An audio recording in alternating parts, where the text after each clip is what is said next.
¿Qué tal? ¿Cómo le va? Buenas noches y bienvenidos. Gastón, buenas noches. ¿Cómo estás? Manuel, buenas noches para vos y para todos los televidentes. Bien, muy bien.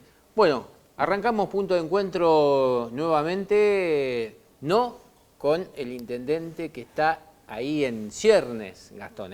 Bueno, para una parte, para Juntos por el Cambio, no hay, digamos, ningún tipo de discusión al respecto, sí para Unión por la Patria. Pero bueno, tendremos que esperar los resultados desde la Junta Electoral para de esa manera ya estar en condiciones de decir quién es el intendente y bueno, que 25 de mayo sobre todo sepa, digamos, quién es el que va a decidir sus destinos a partir del 10 de diciembre. Sí, bueno, se iba a conocer quizá hoy, ¿no? Era uno de los días, se hablaba la semana pasada, martes, miércoles, que se podía llegar a conocer el resultado.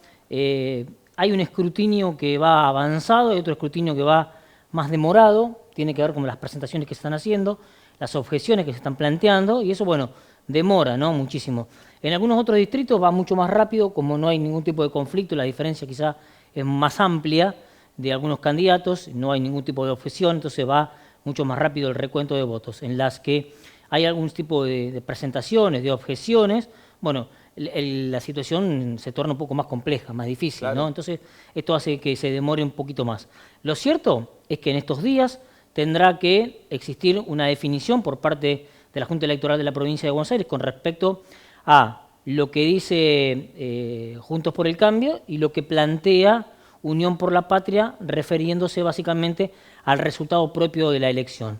La decisión, de la Junta Electoral es una decisión que, bueno, deberá ser acatada como corresponde, pero si esto no ocurre, hay una instancia superior, ¿no? Que es la Cámara Electoral. Ahí, bueno, se puede también tener alguna intervención si es que lo que la Junta Electoral no define o no interpreta lo que alguno de los dos sectores está planteando. Bueno, así que, bueno, hay que tener un poco de paciencia todavía.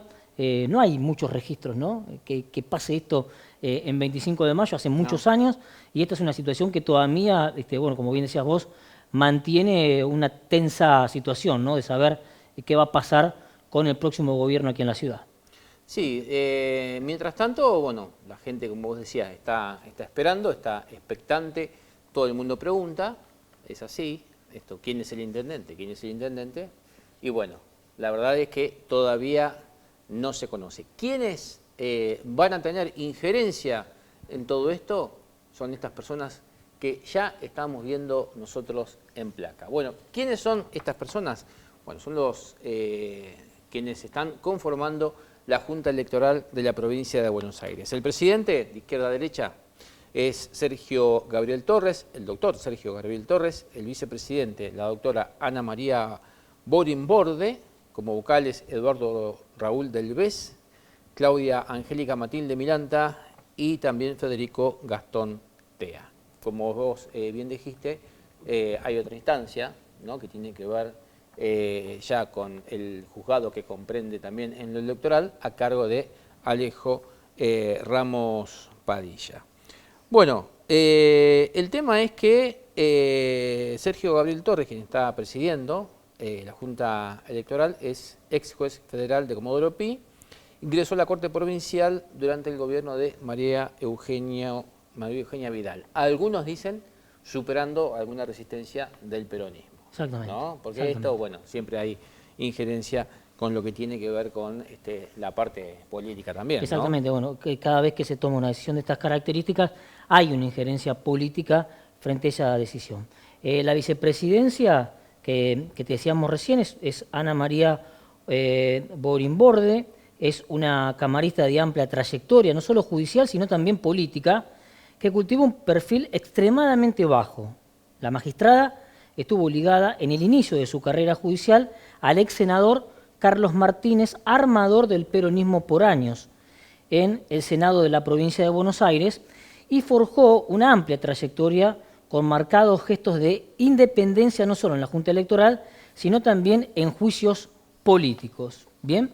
Esta es un poco la personalidad de quien está como vicepresidenta de la Junta Electoral de la provincia de Buenos Aires. Bueno, y también tenemos entre los vocales la presencia de Federico Tea, que es presidente del Tribunal de Cuentas, nada más ni nada menos.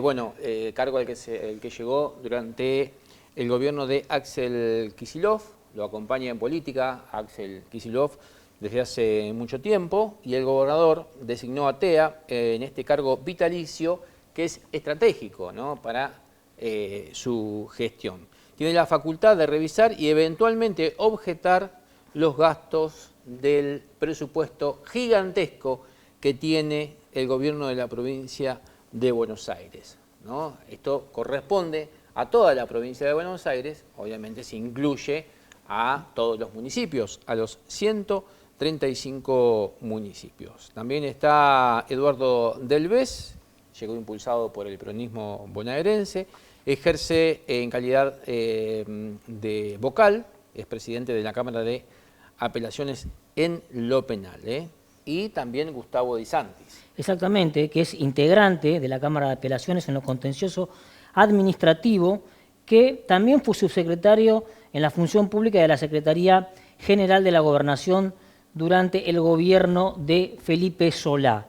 Esta es un poco la composición, ¿no?, de quienes están a frente de la Junta Electoral de la provincia de Buenos Aires, datos que te queríamos mostrar, que te queríamos que tengas en cuenta, para conocer quizá un poco los perfiles, ¿no?, de quienes van a estar en esta oportunidad, visando, relevando toda la información que llega de los 135 municipios de la provincia de Buenos Aires a este organismo para que bueno, se imparta una decisión final con respecto al escrutinio. Y es interesante, ¿no?, conocer al menos los antecedentes de cada uno de quienes están en esos lugares, que van a ser estratégicos a la hora de definir la elección, pero que no son digamos, una circunstancia que vaya a tener algún tipo de incidencia. Solamente lo que hacemos acá es mostrarte el perfil de cada uno de ellos frente a lo que se viene, que es cotejar, mirar y resolver una situación que hasta el momento no está resuelta en 25 de mayo con respecto a la objeción que hace el partido del actual intendente, Hernán Relinqueo, sobre los votos de la elección del pasado 22 de octubre.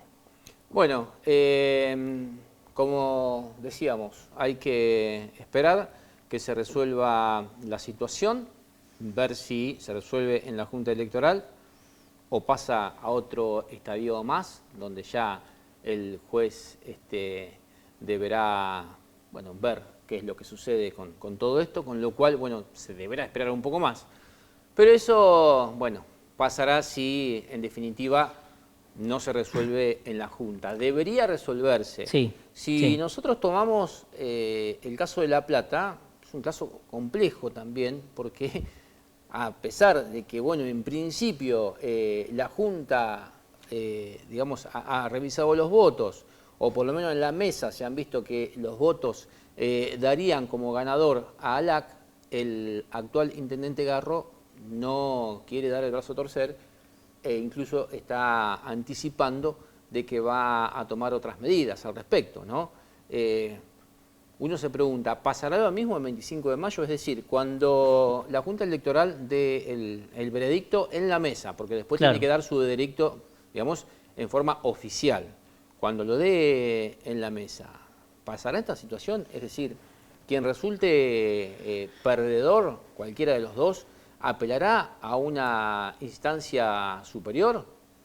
Bueno, si uno se deja llevar, Manuel, por lo que han dicho los dos candidatos, dijeron que iban a esperar el resultado de la Junta Electoral y que de ahí iban a tomar la decisión que asuma la Junta Electoral. Eso ya es un paso, claro, ¿no? Tanto Relinqueo como Ewuen plantearon que la elección, bueno, para unos no hay, es decir, cada uno mantiene su postura, ¿no? Para Ewuen ganó Ewuen, para Relinqueo hoy está él arriba por algunos votos, hay que buscar alguna situación que tiene que ver con la presentación que va a hacer el propio partido, pero también es cierto que cualquiera de las dos posturas que prevalezca, en este caso, han decidido y al menos lo han hecho público, ¿no?, de que van a tomar lo que defina, en este caso, la Junta Electoral, que es quien va a tener el recuento de esos votos y de ahí emitir un veredicto con respecto a la situación de quién va a ser el próximo intendente de 25 de mayo. Ahí hay una primera lectura al menos, ¿no? Claro. Respetar, al menos por parte de los dos candidatos, respetar la definición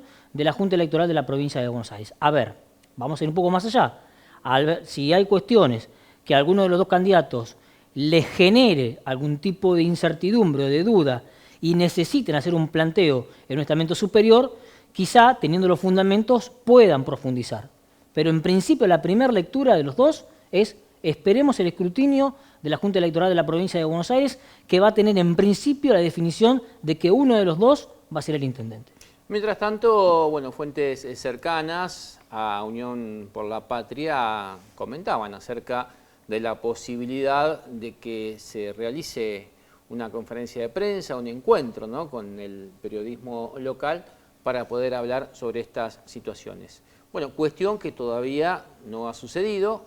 Veremos si en las próximas horas sí pasa, es decir, que se llame, ¿no?, para poder hablar sobre las irregularidades que Unión por la Patria dice haber encontrado en esta última elección, ¿no?, en algunas planillas, en lo que tiene que ver con el proceder de presidentes de mesa, en fin, con fiscales y demás. Esto veremos si así sucede, mientras va avanzando el tiempo, ¿no? Una vez que, digamos, ya esté todo listo, bueno, veremos si una conferencia es necesaria o no. Lo cierto es que sí, la población necesita saber de primera mano qué es lo que sucede más allá de los comunicados que se puedan ir dando, ¿no? Eso es un pedido porque justamente hay toda una sensación, digamos, de que no se conoce bien qué es lo que sucede, porque unos dicen una cosa y otros dicen otra. Hay pocos votos de diferencia, claro,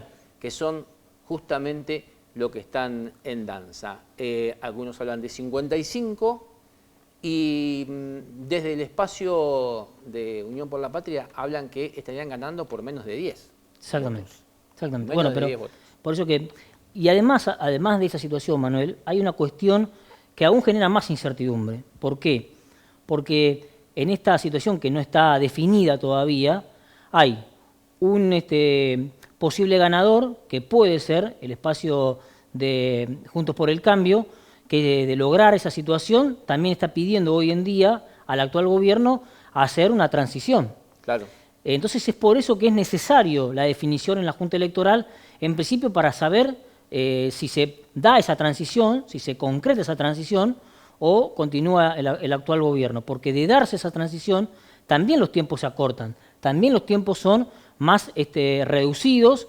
Y en el día de hoy, por ejemplo, hoy es un día clave, pero un día clave en el 31 de octubre para el gobierno que vaya a asumir el 10 de diciembre. ¿Por qué? Porque hoy es el último día oficial por el reglamento que tiene el Consejo Deliberante y también la ley de las municipalidades, básicamente, para la presentación del presupuesto para el año que viene. 31 de octubre es la fecha en la cual se tiene que decir, si se presenta el presupuesto, se pide una prórroga para presentar el presupuesto. Cuestión que en algunos otros ejercicios el intendente Relinqueo lo ha realizado. ¿Por qué? No era porque ahora, Gastón, si todo, o sea, por lo que nosotros hemos entendido, no fue presentado todavía. Al menos no sabemos si fue presentado o si se pidió una prórroga. Claro. A ver, ¿es una cuestión lícita el pedido de una prórroga? Por supuesto. El intendente Relinqueo en otras oportunidades ha pedido prórroga, en principio por no conocer cuál es el presupuesto de la provincia de Buenos Aires. Hoy el único parámetro normal que se tiene, por darle un calificativo, es que el gobierno de la provincia de Buenos Aires va a continuar el mismo. Hay una garantía en ese sentido de cuál va a ser el presupuesto para el año que viene, al menos de coparticipación para los municipios. El tema es cómo va a tomar cada uno de los municipios ese presupuesto en la forma de ejecución del mismo. Porque no es lo mismo que el presupuesto lo redacte este intendente si es que continúa en la función o si es que no continúa en la función. Básicamente, ¿por qué? Porque el planteo de la oposición es una reducción significativa en el organigrama municipal que este gobierno, seguramente de continuar, la va a seguir, ¿no es cierto? Bueno, por eso es que reiteramos que el día de hoy es un día muy importante con respecto a esa situación. Y lo que estamos hablando de todavía no saber quién va a ser el próximo intendente genera algún tipo de incertidumbre en estas cuestiones, más allá de que quien haya ganado, puede ser uno u otro, tiene que tomar rápidamente posturas firmes en cuanto a cómo va a diseñar el gobierno para los próximos 4 años. Bien, Gastón, nosotros ahora vamos a ir a una pausa. Obviamente hay mucho para comentar de esto, pero en realidad, hasta que no tengamos una definición, porque inclusive está también el análisis político de la elección, digamos, en quién gana, quién pierde, más allá de que quién haya ganado o quién haya perdido, exactamente, ¿no? Lo que viene hacia adelante, ¿no? Que es muy interesante. Que eso lo vamos también a hacer en algún momento. Claro, es muy interesante. Pero con el también número, con el número conocido ya, Claro. de cómo resulta la elección. Totalmente. ¿Vamos a la pausa? Dale. Dale, ya venimos. Muy bien, continuamos aquí en Punto de Encuentro, seguimos con los invitados. En este caso vamos a recibir a Santiago Zunino, consejero escolar electo. Santiago, ¿cómo estás? Buenas noches. ¿Qué tal? Muy buenas noches para vos y bueno, para toda la audiencia de este programa, del canal. Bueno, Santiago, la idea es hablar un poco como nosotros hicimos la semana pasada, ¿no? Con aquellas personas que han resultado electas, más allá de lo que pueda llegar a suceder con la parte del intendente, ¿no? Pero en un principio aprovechar que estás vos acá y consultarte, porque vos estuviste en el voto a voto continuamente, desde las 6 de la tarde en adelante, ahí en el búnker de Ramiro de Buen, bueno, cargando todo, ¿no? Y viendo cómo iba evolucionando cada voto de acuerdo a los lugares, ¿no? Y de acuerdo a las mesas. Contanos tus apreciaciones, contanos tu mirada acerca de todo esto, cómo fue, qué es lo que ibas sintiendo vos también a medida que iban llegando las mesas, cómo se iban cargando, digamos, seguramente tenías la posibilidad de ver las planillas.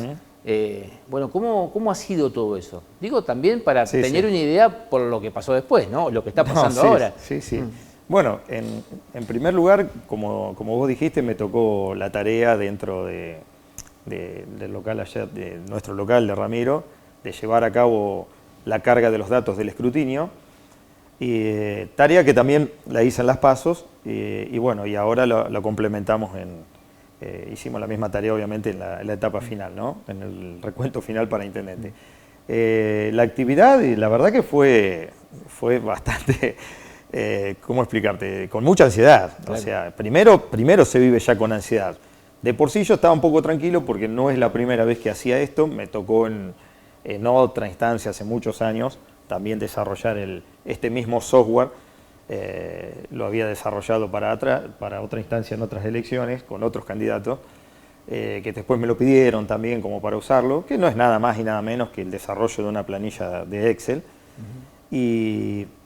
Y bueno, y ahora, a medida que iban llegando los votos, nosotros teníamos una estrategia ya de cómo recibir los datos, que era primero a través de en realidad, para esta instancia no lo pudimos implementar, pero con un compañero de trabajo desarrollamos una aplicación web que iba a automatizar todo, iba a hacer todo más rápido. Bueno, no la llegamos a implementar por cuestiones operativas, ¿no? Algunas ahí dificultades operativas con el tema de los fiscales, explicar una tecnología nueva que no era muy compleja, pero se nos complicó. O sea, para serte sincero, se nos complicó y volvimos al sistema como dijimos, bueno, no vamos a complicarnos y vamos a ir con el mismo sistema que las PASO. Entonces nosotros teníamos personas a cargo de recibir a través de grupos de WhatsApp previamente armados, la información a través de fotografías de las actas de escrutinio, y automáticamente después esas actas llegaban al local y se cotejaba con el acta de escrutinio lo que había llegado. Si te digo que es todo perfectamente, o sea, manejable, no, porque a medida que transcurre el tiempo se va manejando más ansiedad. Aparte estábamos trabajando con los medios a la par y se te empieza a hacer un poco de bullicio, entra una persona, llega el de las actas, recibís, estábamos bastante bien coordinados, mejor que las PASO, ¿no? Pero bueno, se iba cotejando la información para tener los datos lo más rápidamente posible y a su vez se iba cotejando con las actas de escrutinio que llegaban directamente de los fiscales. Y así todo después, cuando se hizo un recuento al otro día, que lo hicieron los chicos, yo no estuve en ese recuento, hubo un par de diferencias, pero bueno, lo que se habló después de de las actas que, por ejemplo, el correo o su escáner no alcanzó a cargarlas bien, de los 111 votos y todo demás, eso nosotros lo tuvimos bien desde un primer momento. O sea, nos faltaban un par de mesas hasta el final, que ese par de mesas iba haciendo que subieran los votos de Hernán Raniqueo y que bajaran algunos nuestros, y otras mesas que nosotros teníamos medio como testigo viendo de la elección de las PASO, bueno, decíamos, acá podemos levantar, y de hecho fue así. Fueron esas mesas que levantamos en voto y ahí es donde se produjo la última. Y bueno, con nuestros fiscales, con nuestra gente, se revisó las actas de nuevo, se contó todo de nuevo y los votos dan esa diferencia de 55, tomando en cuenta incluso las actas de escrutinio que eleva el correo, ¿no? Esas diferencias que hubo ahí en dos mesas, que una era a favor de... figuraba, o sea, es que como que el escáner del correo contó 11 y eran 111, que en las actas de escrutinio dice 111, y en otra a favor nuestra que hay un 40, que no era 40, era 90, cuando vos chequeás esa acta son 90 votos en vez de 40, en esa es a favor nuestro. Pero después lo otro que se habló, y, o sea, en reuniones posteriores, en la famosa conferencia de prensa que dio Alejandro Serafín y demás, la verdad que eso no coincide con lo que realmente pasó en lo que eligió la gente. O sea, porque no tiene nada que ver una cosa con otra. Las actas, los números son esos. Tuvo el famoso tema del concejal electo Warch, que lo único que hizo fue afirmar dos actas que sus fiscales no las habían firmado, pero son actas que ni siquiera nos favorecen a nosotros.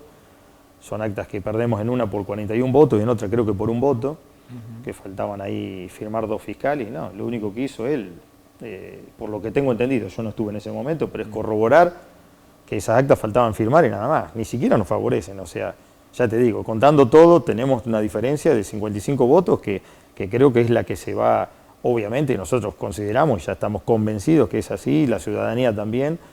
Y bueno, ahí terminó todo. Fue ese momento, ya te digo, a mí lo que me tocó vivir es el proceso ese que subía, bajaba, y la verdad que sí, fue bastante excitante por un lado y por otro lado estresante, ¿no? En un momento. Claro, sí, porque, bueno, había diferencias, sobre todo en el norte del partido, en el interior, y después más paridad e inclusive mesas a favor de Unión por la Patria acá en Planta Urbana. Claro, nosotros veíamos que en varias mesas de Planta Urbana Unión por la Patria se nos acercaba y bueno, ahí empezábamos a calcular. Nos faltaban 7 mesas y calculábamos, pero todavía teníamos dentro de esas 7 mesas 3 o 4 que las pasos no habían sido favorables y faltaban, creo que escrutar 1 o 2 del norte, donde veníamos mucho mejor.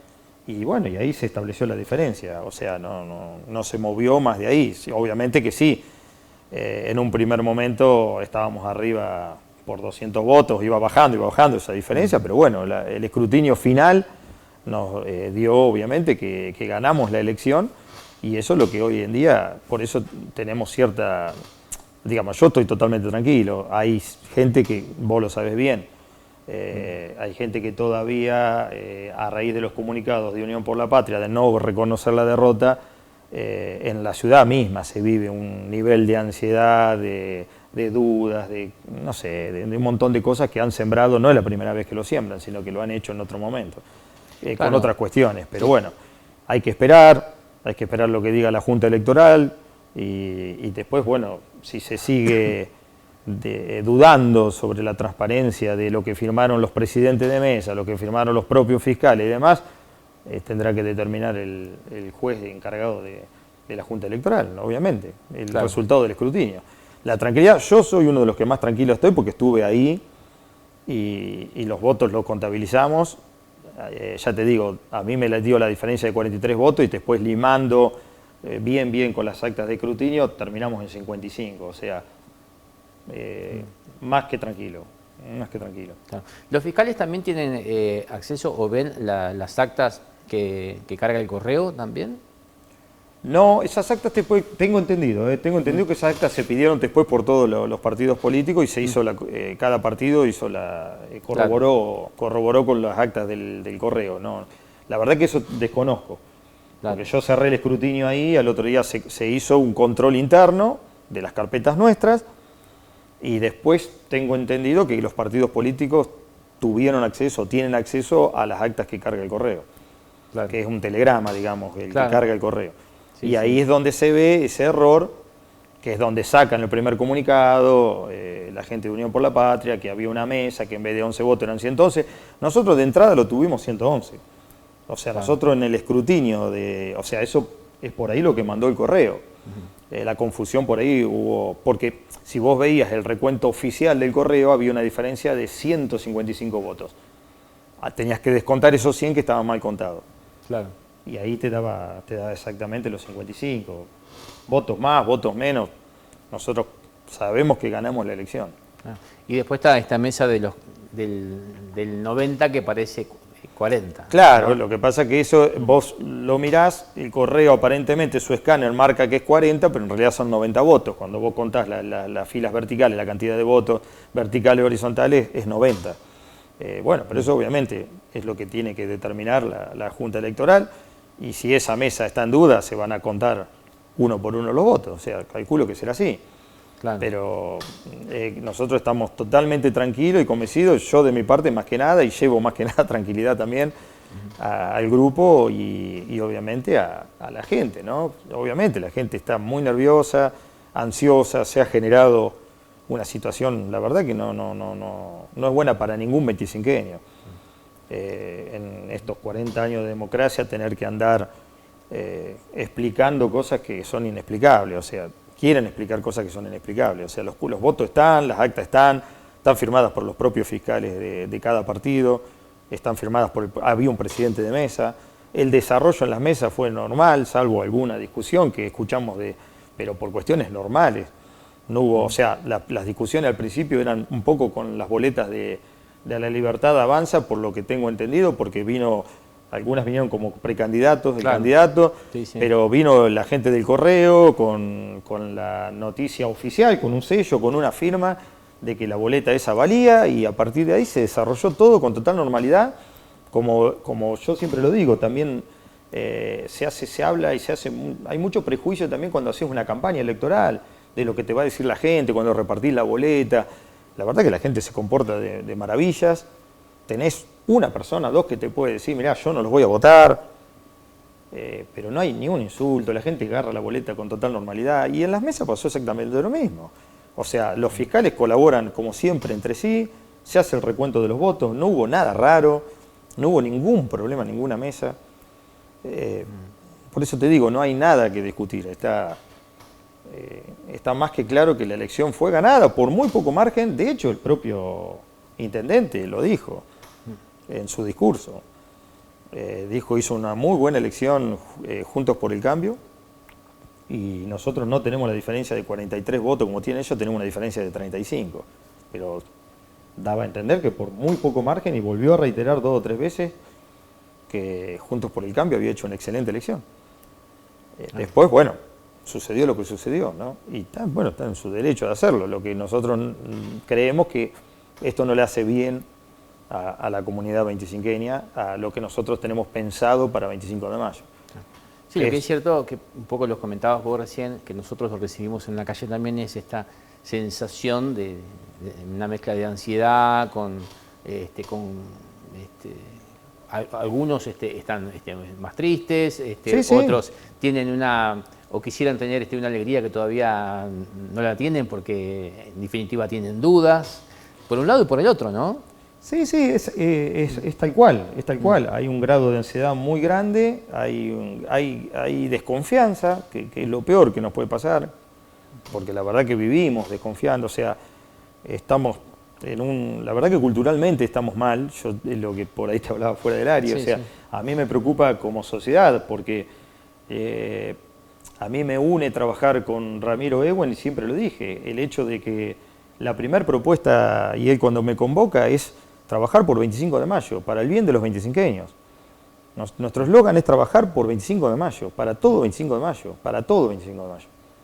No tener que andar haciendo diferencias, persecuciones políticas, estar metido dentro de que el Estado sea, digamos, el Estado tiene que ser garante del crecimiento de las instituciones. ayudarlas en lo que tenga que ayudarlas y después liberarlas. Lo mismo con los microemprendedores, que lo hemos hablado miles de veces, con otros temas, o sea, con cualquier otra institución.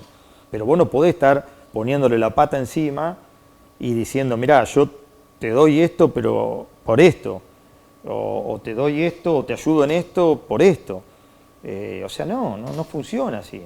Y eso hace a que estemos mal, que como sociedad nos estemos mirando de reojo, el 25 de mayo, que nos conocemos todos, que no podamos ir a comer un asado con amigos tranquilos. Yo no sé si no les pasa a ustedes, pero no al extremo, pero pasa, sucede. Hay todo un nivel de confrontación, de incertidumbre, de ansiedad, cuando se tiene que desarrollar todo con total normalidad. De hecho, a mí me ha tocado perder en otras circunstancias, y a candidatos de Juntos por el Cambio también le tocó perder en otras circunstancias, contra Hernán Ralinqueo, no hubo ningún problema, no hubo... O sea, vos me dirás, bueno, se perdió por 300 votos, por 600, por 2000, por 1000, lo que sea. Nunca se llegó a este nivel de confrontación. Y creo que hay que romper con eso.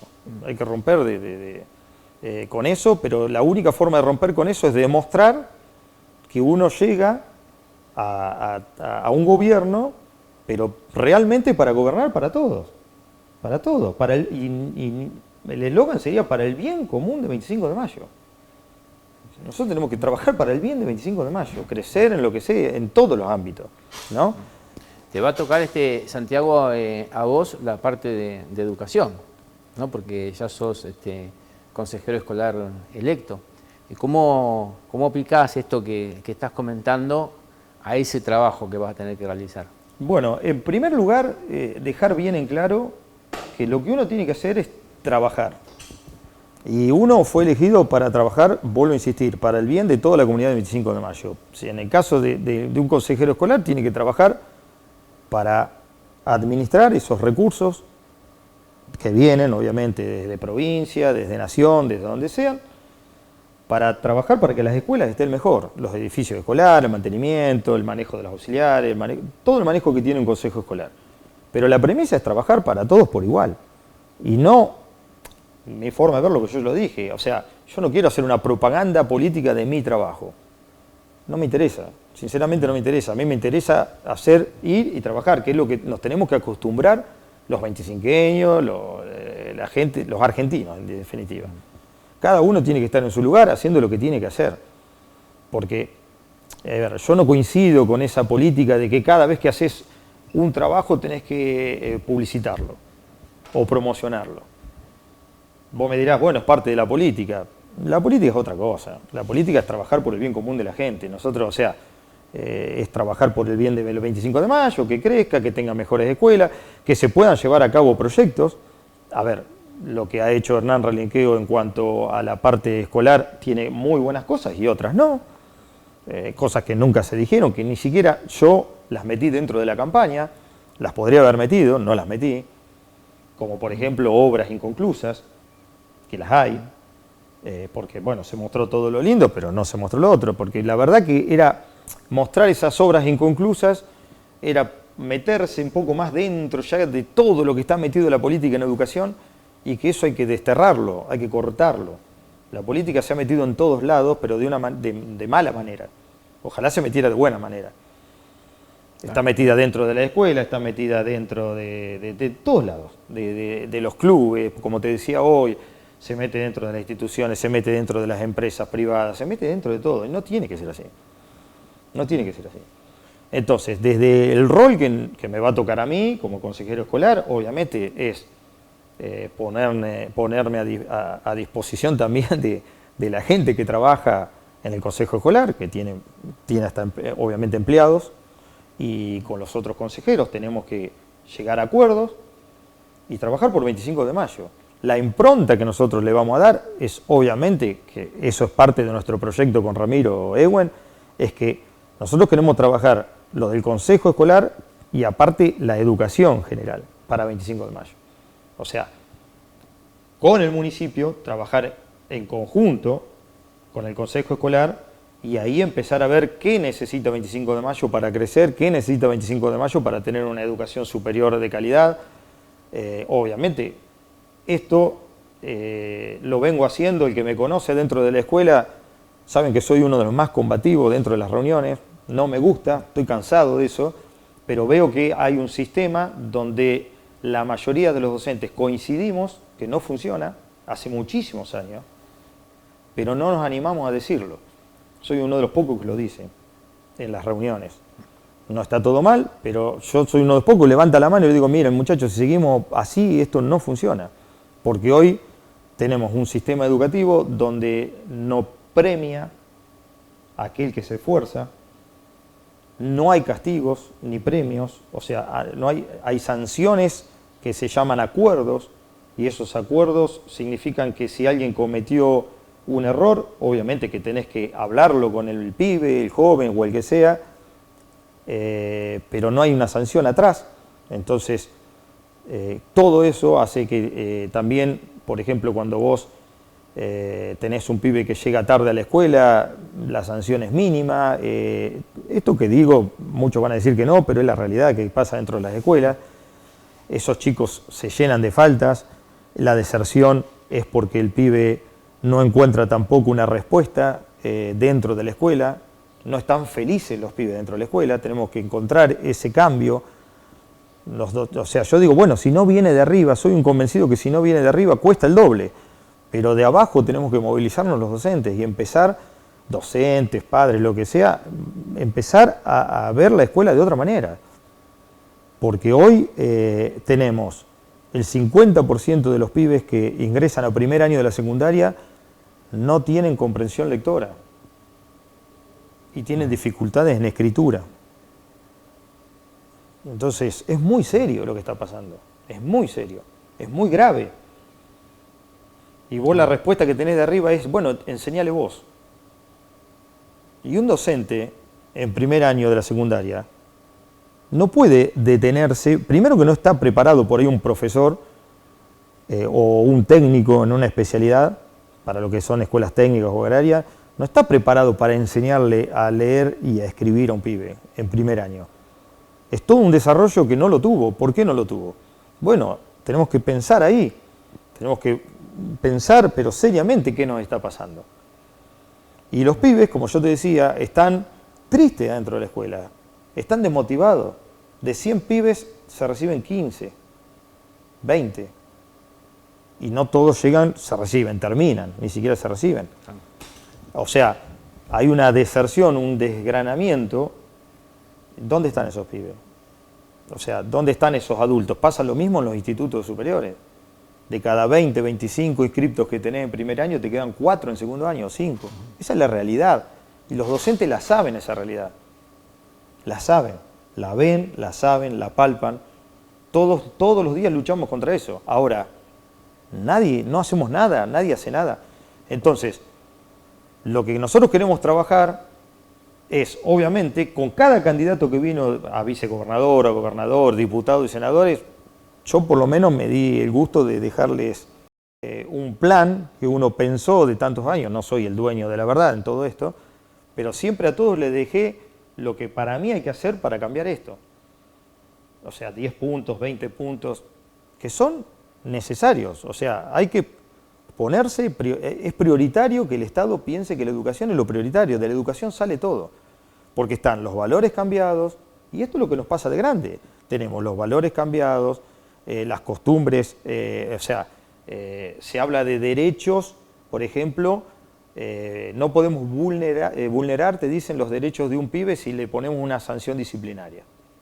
La verdad que uno establezca una sanción disciplinaria, como en otras épocas, para limitar ciertas acciones de una persona, no creo que esté vulnerando ningún derecho. Al contrario, yo pienso que le estamos no solo vulnerando derechos, lo estamos rompiendo a todos los derechos si tenemos un pibe que sale de una escuela secundaria sin saber leer y escribir.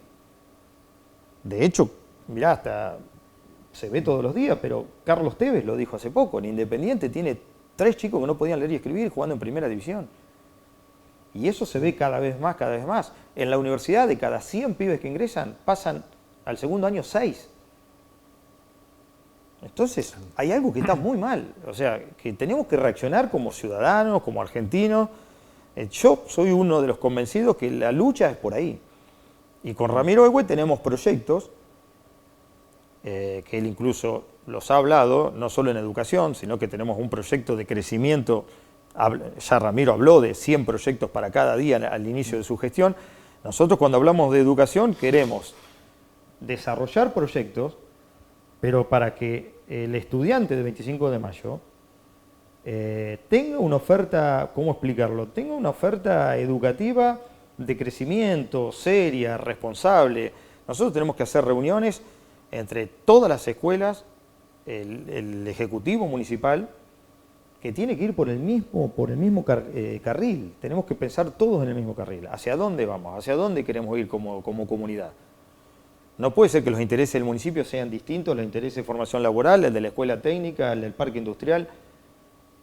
Y otra cosa que, déjame que te lo remarque, que para mí es fundamental, y esto es para los padres, que muchos van a decir, bueno, los padres tienen que entender que los chicos tienen que ir a las escuelas donde lo hace feliz lo que ellos quieren, no el mandato de los padres, ni hablar en las universidades. Hoy tenés un alto porcentaje, yo los entrevisto en los primeros días de clase a los chicos de primer año, ahora no tengo, pero cuando lo tuve a primer año, ahora estoy con los chicos más grandes de séptimo, que es la misma situación pero vista desde otro lado. Tenía a los chicos de primero, los entrevistaba y de 30 chicos, 16 no les gustaba la escuela técnica. Y los padres no anotaban la escuela técnica. A ver, yo le pregunto a los padres, ¿ustedes piensan que de ese pibe que no le gusta la parte técnica un pibe, va a sacar un pibe feliz? ¿Que ese pibe en la escuela no se va a frustrar? ¿O que va a llegar hasta fin de año? No va a sacar nada. ¿Por qué? Porque los padres, la sociedad, estamos metidos en un entuerto, digamos, que es lo fácil, lo ya, la plata rápida. Ojo, lo vemos en televisión también, que nos consume muchísimo. O sea, nosotros vemos un programa donde un influencer en 2 meses se compró un terreno y un auto. Los pibes ven eso. Y lo que hay que entender es que eso es 1 en 1.000.000, o en 100.000 si querés. Eso pasa en un pibe en 100.000. Claro. Que la vida, la realidad, la escuela hoy no prepara a los chicos para la vida pública. ¿A qué le llamo vida pública? A lo que se va a encontrar el pibe cuando salga de la escuela. La escuela hoy en día a los pibes los infantiliza. Este sistema los infantiliza, hay que cambiar. Hay que cambiar lo que está mal. No seguir insistiendo con cosas que están mal. No los prepara para la vida pública. Como yo te decía hoy, si un pibe no está sancionado cuando llega tarde a la escuela y da lo mismo, que te dicen que no da lo mismo, da lo mismo porque no pasa nada. Hay chicos con 30 faltas, 40 faltas que después lo tenés que calificar y no lo podés calificar. Entonces, no digo que sean todos, pero una gran mayoría está pasando eso. Entonces, si da lo mismo, ¿qué pasa cuando ese pibe sale a la vida normal? Por ejemplo, acá viene al canal a trabajar y te llega tarde, ¿qué pasa? 4 veces. ¿Qué pasa cuando va, que le está pasando, nos ha pasado a nosotros, cuando va a una fábrica y llega 4 veces tarde? Y sí, ya le pasa la vida, la realidad. Le pasa la realidad por la cabeza, se chocan con un frontón, van a la universidad, a los 6 meses vuelven llorando. Pregúntenle a los chicos, hagan nota ustedes con los adolescentes, ¿qué les pasa? Eso te lo dejo para que vos hables con los chicos. ¿Qué le pasa a la escuela secundaria? ¿Qué nos pasa a los docentes? Que ahora, no reaccionamos. Bien, ahora Santiago, vos tenés Sí. estás haciendo una Sí. descripción de la realidad que estás viendo, ¿no? A lo largo de Sí. de todos estos años que estás en el sector docente, ¿no? Y en contacto con los chicos. Te va a tocar, Sí. porque en un principio uno puede hacer un diagnóstico o una descripción de la realidad y puede tratar de hacer algo desde su lugar, ¿no? Que bueno, algunos lo harán y otros no lo harán por comodidad o porque no pueden. Sí. Me refiero a lo mejor a algún docente, ¿no? O algún directivo y demás.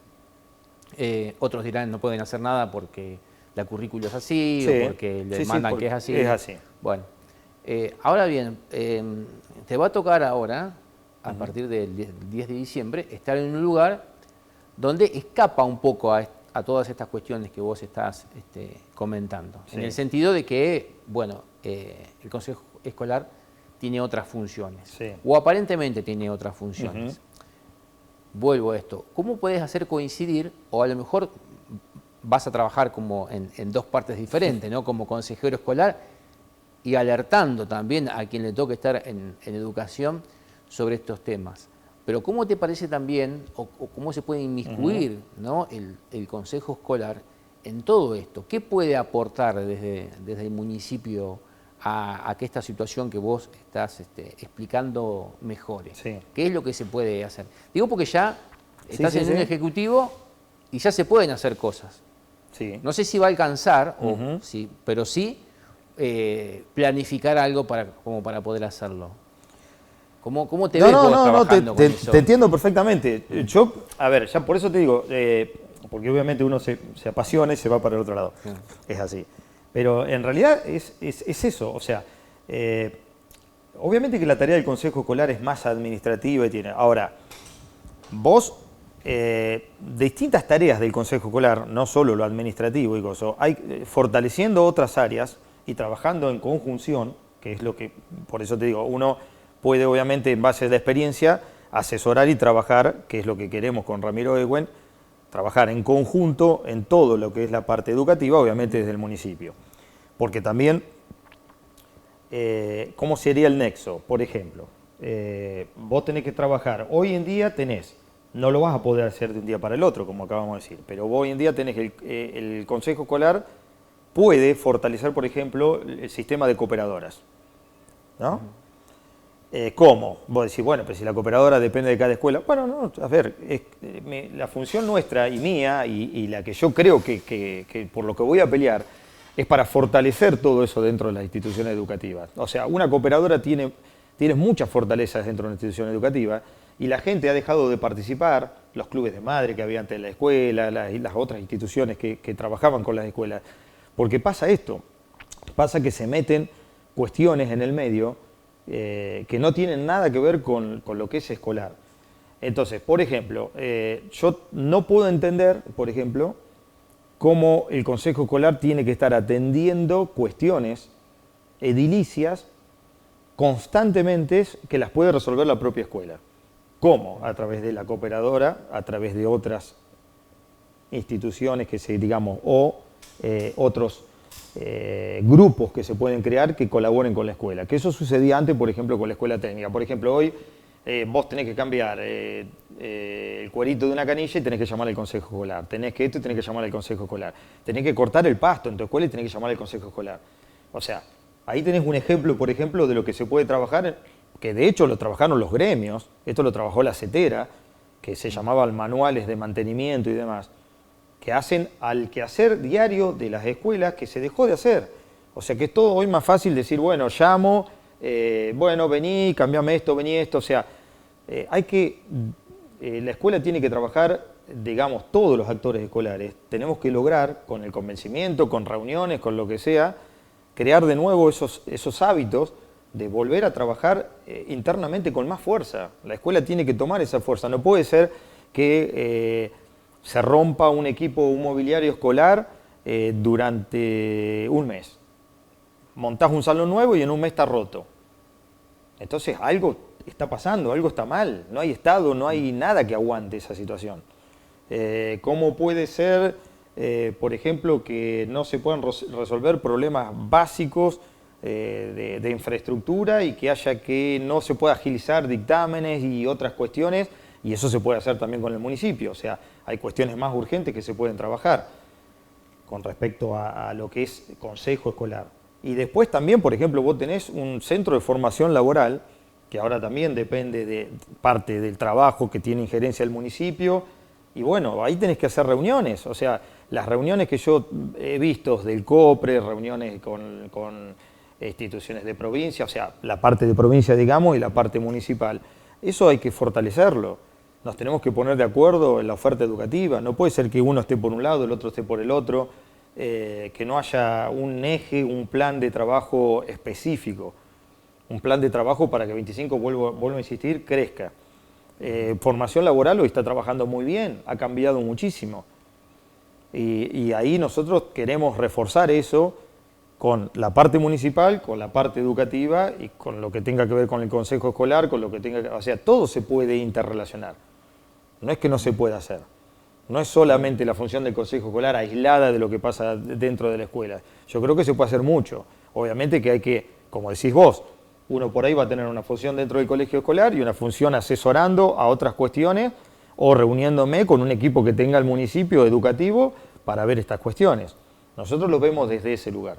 O sea, problemas de transporte hay que solucionarlos, problemas de conectar la oferta educativa universitaria de Saladillo, si va a tener la universidad o no, o una universidad regional, con 25 de mayo. O sea, eso no puede estar aislado, no se puede manejar aislado. Hay que hacer todo de uno. Claro. Sí, me imagino también que el consejero tiene la posibilidad de poder entrar a todas las escuelas y conocer todas las realidades, ¿no? Exactamente, en ese sentido. Esa es la idea. La idea es entablar una comunicación fluida con las instituciones escolares, pero no solo para solucionarle el problema de que se le llueve el techo. Para que la institución se abra, pueda hablar, obviamente, con el consejo escolar, que el consejero escolar también pueda hacer un nexo con el municipio. Nosotros lo vemos por ese lado. Vamos a trabajar de esa manera. Nosotros queremos que haya un nexo, sin involucrarse, obviamente, en cuestiones que no corresponden. Cada uno sabe la función que debe cumplir en un lado o en el otro, pero el eje, vuelvo a insistir, el eje tiene que ser 25 de mayo, norte, sur, lo que sea, este, oeste. Nosotros tenemos que trabajar por un 25 de mayo mejor, donde no haya diferencias, donde, vuelvo a insistir, donde tanto sea en lo educativo, en lo comercial, en los emprendimientos, en las instituciones, sea un club, sea un colegio, de lo que sea. Y ahí nosotros queremos hacer una fuerte apuesta a una oferta universitaria, convenios donde no tengamos esa oferta universitaria, la oferta terciaria que también está acá en el instituto, pero bueno, tiene que haber, para que la gente por ahí entienda lo que quiero llegar, que la pregunta que decía. A ver, nosotros tenemos un instituto terciario 25 de mayo que es mixto, es docente y técnico. Para nosotros poder abrir carreras técnicas más específicas, necesitamos tener la infraestructura, un lugar. Y bueno, hace, no sé, pero yo calculo 20 años que no podemos lograr un convenio con la escuela técnica o con otro edificio que ya esté montado para desarrollar esas carreras técnicas que no son carreras técnicas, digamos, administrativas, que las podés dar dentro de un salón, sino que necesitas de talleres. ¿Por qué no se puede hacer un convenio con formación laboral? Porque ahí es lo que nosotros queremos trabajar. Hacer convenios y, obviamente, que la oferta educativa se amplíe. Queremos, por ejemplo, que los chicos a partir del tercer año generar todo un ámbito municipal donde haya todo un estudio, no en el último año, todo un estudio de la vocación que tienen esos pibes para el día de mañana salir a estudiar. Porque, reitero, la mayoría de los pibes salen por mandato de padre, de tío, o no es porque echarle la culpa al padre, sino que lo que se ve en la cultura nuestra es que es la salida laboral ya, la rápida. Yo conozco muchísimos pibes que terminan estudiando carreras con las que no son felices. Y esto va el mensaje para los adolescentes. Terminan la carrera y terminan trabajando de otra cosa. Porque no estudian lo que los hace felices. Y eso es lo que tenemos que desmitificar. Los padres tienen que entender eso. El pibe tiene que estudiar y nosotros ahí tenemos que trabajar como municipio, ponerle nuestra impronta, interactuar con el consejo escolar en lo que haya que interactuar, porque ahí vas a tener que interactuar, porque si el pibe quiere estudiar vas a tener que... ¿Qué vas a tener que tener? O sea, va a tener que ofrecerle también, digamos de alguna manera, por ahí lo va a hacer el municipio, el transporte escolar, pero también que el otro pibe ya desde la secundaria tenga la posibilidad de estudiar en 25 de mayo, está todo relacionado.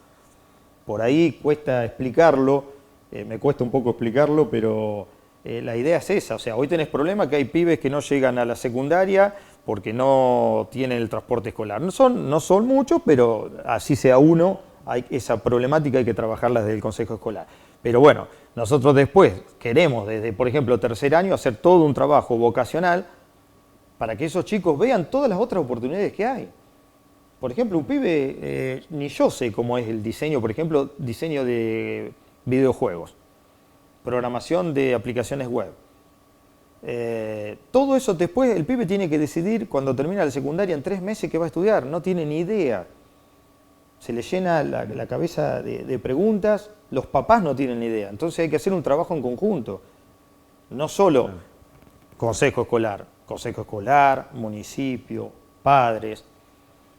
Es un trabajo en conjunto, es la única forma de salir adelante, es con la educación. Y donde hoy tenemos los valores totalmente cambiados, donde ya te digo, vale lo mismo hacer o no hacer, estudiar o no estudiar, pasa lo mismo con los docentes, preocuparte o no preocuparte. Entonces eso hace que todo se vaya achatando hacia un nivel cada vez más bajo. Que nadie se preocupe, que nadie tenga responsabilidades. Y después los pibes se chocan contra un frontón o un paredón, si quieren, para que me digan. Salen de la escuela secundaria y se encuentran con la realidad de la vida pública. A eso le llamo vida pública, la realidad de lo que pasa normalmente en una ciudad, en un país, en una provincia, donde sea. Un gran desafío, Santiago. Es un gran desafío, pero yo pienso, a ver, soy un convencido que pasa por ahí. Muy bien. Pasa por ahí. Bueno, en principio te quiero agradecer, pudimos charlar de estas cosas, y seguramente después vamos a seguir hablando de todo esto, ¿no? Para que, bueno, ya vas a estar actuando dentro del Consejo Escolar, para que, bueno, lo urgente a lo mejor no se lleve por delante lo importante, como se dice habitualmente. No, sin duda. Lo que pasa es que si ponemos, te sigo insistiendo, si en realidad no malgastamos el tiempo en cuestiones banales, que es lo que nos está pasando, en peleas, discusiones, rosca, la famosa rosca política que está metida en todos lados, en realidad si cada uno de nosotros hacemos lo mejor que podemos en nuestra tarea, en nuestra función, en nuestro trabajo, y bueno, después yo creo, siempre me considero una persona que por ahí contagia ganas en grupos para progresar y cambiar cosas. En las escuelas donde me tocó ser directivo, Norberto de la Riestra y demás, siempre pregoné eso. Entonces, esas ganas momentáneamente todavía las tengo y eso fue lo que hizo que me juntara con Ramiro. Él me habló de sus proyectos, coincidíamos, siempre digo lo mismo, coincidíamos en el 80% de los proyectos, de lo que queríamos para 25 de mayo, queremos eso. Queremos que cada uno pueda tener libertad de trabajar tranquilo, de que nadie te persiga, de que nadie te esté mirando, de que no haya esa rosca continuamente, de mejorar las cosas y sobre todo trabajar para que el 25 de mayo crezca porque hay muchísimo por hacer. Yo siempre soy un convencido que no hay nada hecho, hay nada hecho en el sentido de que, mira, tenemos hoy se viene, vos sabés bien, se vienen las tecnologías nuevas, se viene la automatización, ese tipo de carreras todavía no se ven en nuestra ciudad. Tenemos que fomentarlas, tenemos que trabajar en eso, tenemos que trabajar en ofertas universitarias, pero sigo insistiendo, no podemos pensar en grandes cosas si no trabajamos, si no mejoramos de abajo. Tenemos que mejorar de abajo, no nos puede estar pasando lo que nos está pasando. De ese desinterés que hay, de esa apatía. No vas a encontrar un docente que no te diga, mirá, los chicos no, están apáticos, no tienen ganas de nada. Y alguien habló con ellos, se preocupó por qué les está pasando, en qué estamos fallando. Seguimos por el mismo camino, insistimos por el mismo camino. 20 años, más de 20 años vamos por el mismo camino, Entonces, yo pienso que hay que cambiar, entonces hay que contagiar eso, hay que empezar a cambiar, a movilizarnos de abajo y decirle a nuestras autoridades, cuando vienen a hacer una capacitación, una charla, no decirle siempre, sí, terminar la tarea e irnos. No, decirle, mirá, no estoy de acuerdo con esto, no estamos de acuerdo con esto. Somos un grupo, la verdad que ahora ya no somos una escuela, somos 20 escuelas técnicas, 40 escuelas agrarias que no estamos de acuerdo con lo que nos está pasando.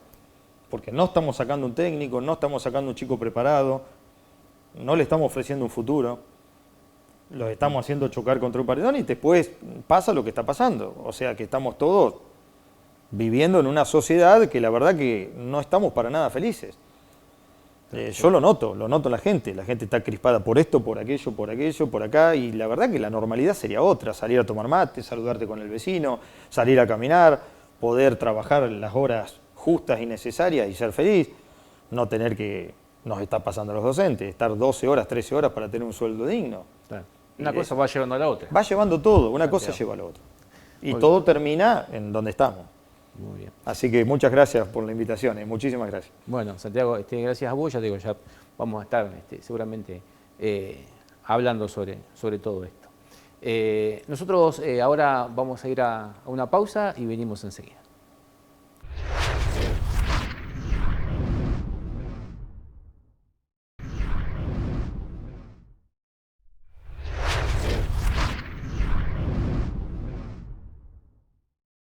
Seguimos nosotros aquí en Punto de Encuentro y en este caso vamos a recibir a nuestro invitado, el señor Gustavo Chiesa. ¿Qué tal, Gustavo? Buenas noches. Buenas noches, ¿cómo te va, Manuel? Un gusto de estar acá en Punto de Encuentro, un honor para mí. Bueno, muchas gracias. Realmente este programa se ha convertido a lo largo de 12 años ya en un referente indiscutible del debate, del quehacer institucional y político de 25 de mayo. Mucho tienen que ver la calidad profesional, tanto tuya, Manuel, como de Gastón, de hacer sentir bien a los invitados, no correrlos con chicanas, tratar de ser amables sin por eso ser concesivos. O sea, en definitiva, son virtudes profesionales que han puesto a este producto, Punto de Encuentro, entre los de mejor jerarquía y calidad en el centro de la provincia de Buenos Aires. Por eso estoy muy contento de estar con ustedes. Bueno, gracias, Gustavo. Bueno, diría Dolina exagera, pero bueno, se trata de hacer un poco esta situación, ¿no? Pensamos que en definitiva es el oyente o el televidente el que tiene que sacar sus conclusiones y uno va trayendo los diferentes referentes para que cuenten lo suyo, ¿no? Así y después cada televidente saca su conclusión. La idea de hablar con vos, Gustavo, tiene que ver con, bueno, un poco con la política, pero antes y como para referenciar a la gente, ¿no? de quién es Gustavo Chiesa, porque obviamente todo el mundo conoce la familia Chiesa, pero vos no estabas acá en 25, ¿no? ¿Cuánto hace? Relativamente poco por ahí que... Sí. Bueno, yo me afilié a la Unión Cívica Radical de 25 de mayo en 1971, cuando el ministro Monroy de la NUCE anuncia que iba a haber cierta liberalidad, que los partidos políticos iban a poder funcionar. Acá en 25 de mayo, con un grupo de jóvenes, empezó a funcionar un Ateneo de orientación cívica. El entonces doctor Mario Grau le pidió al escribano Figlioli, por una cuestión generacional, Figlioli era un hombre más joven, más grande que nosotros, pero más joven obviamente que Grau, y entonces que sea la polea de transmisión para interesar a los jóvenes. Así fue como vino acá Trócoli, vino el ex vicepresidente Perete, vino el ex gobernador bonaerense Anselmo Marini, la voz de las Fuerzas Armadas, Ignacio Ábalos, general de la Nación, que obviamente un general democrático, digno de respeto. Bueno, allí empezamos y bueno, el 11 de marzo del 73 nos sorprendió aquí en 25 de mayo, luego de la interna entre Balbín y Alfonsín, ganó Balbín, el que pierde la interna ayuda, nosotros los jóvenes más bien éramos todos alfonsinistas, tengo el privilegio de ser uno de los fundadores del Movimiento de Renovación y Cambio. Bueno, y Balbín dijo, sabiendo que podía perder, que había que contribuir a la democracia, las opciones, no podía ser solo un solo candidato, así que en definitiva fue Cámpora, fue Balbín y fue Manrique, digamos, y fue Allende. O sea, de los cuales entonces se hizo la compulsa, Cámpora saca el 49,5, Balbín dijo, son buenas, le dio por ganado y así asumió. Lo demás es historia que todos conocemos. Yo me recibo de médico poco después y estuve alrededor de 40 años en la provincia de Córdoba, en la ciudad de Río Cuarto, que es la segunda ciudad de la provincia. Bueno, realmente en 1983 asumí como concejal por la Unión Cívica Radical, posteriormente fui presidente de la Unión Cívica Radical de Río Cuarto, convencional nacional, en fin, los cordobeses me dieron muchas satisfacciones personales de confiarme en mí, estas altas funciones partidarias. Cuando me jubilé como médico, decidí volver a mi terruño, a 25 de mayo, que tira mucho. Claro. Y aquí estoy desde el año 18. Claro. Hace relativamente poco. Sí, Toda la vida ahí en en Córdoba, ¿no? En Río Cuarto. Así es, en Río Cuarto, sí. Y bueno, y siempre, qué bueno que los cordobeses hayan dejado, quizás que un bonaerense, ¿no? pueda acceder también. Así es. ¿No? Eso habla de una apertura. También. Una apertura, sí. Yo llegué a Río Cuarto en 1980 y en el año 83 me confiaron la tercera posición en la lista de concejales. Muy bien, claro. Tengamos en cuenta que Río Cuarto es una ciudad grande. Sí, tiene 200.000 habitantes. Claro, sí. Por eso seguramente había mucha gente también como para poder... Sí, por eso que realmente siempre le estaré agradecido a los cordobeses y a los riocuartenses, como se dice allá, a la gente del Imperio del Sur, haber confiado en mis posibilidades. Bueno, hay una época donde la Unión Cívica Radical, con Alfonsín a la cabeza, era muy fuerte, significaba mucha esperanza, en ese momento un aire nuevo, ¿no? Todos esos discursos tan motivadores de Alfonsín que, bueno, de alguna manera abrían una puerta que muchos no sabían a dónde iban a ir, pero que la puerta tenía una luz, en este caso, ¿no? Que era la democracia. Sí, la gran mayoría conoce el Alfonsín del 83, pero no salió de un repollo. Es decir, Alfonsín ya a mediados de los años 60 presidía el comité de la Unión Cívica Radical de la provincia de Buenos Aires. Era a toda luz el candidato a gobernador de la provincia para las elecciones de 1967, a las que las Fuerzas Armadas tenían una cierta sospecha de que podría vencer el justicialismo, y entre muchas de las causas del golpe contra Arturo Illia en junio del 66 está esta. No va a ser que vuelva el peronismo. Ya anteriormente en el 62 había ocurrido, había ganado Framini, Frondizi entonces intervino en la provincia de Buenos Aires, y Alfonsín ya era una figura. En 1967 Alfonsín tenía 40 años y ya era una figura importante. Bueno, cuando Monroy de alguna manera asume un compromiso ante la ANUCE, que fue muy controvertido en la Unión Cívica Radical, ¿qué tiene que hacer Monroy, justo el presidente de la Cámara de Diputados de la Nación, del gobierno de Illia? ¿Qué tiene que hacer en el gobierno de la ANUCE, que precisamente había propiciado junto con Onganía la caída de Illia? La política tiene todas estas cuestiones. Claro. Bueno, lo cierto es que Monroy, con la colaboración de Morelo, un jurista importante, trazaron el mapa de la recuperación de la democracia, y Alfonsín desafía a Balbín en elecciones internas el 26 de noviembre de 1972. Previamente, en Saladillo, tuve el honor, porque me cedió también con mucha generosidad Armendáriz la palabra para alargar el acto en Saladillo ante más de 3.000 personas, el 1 de julio del 72.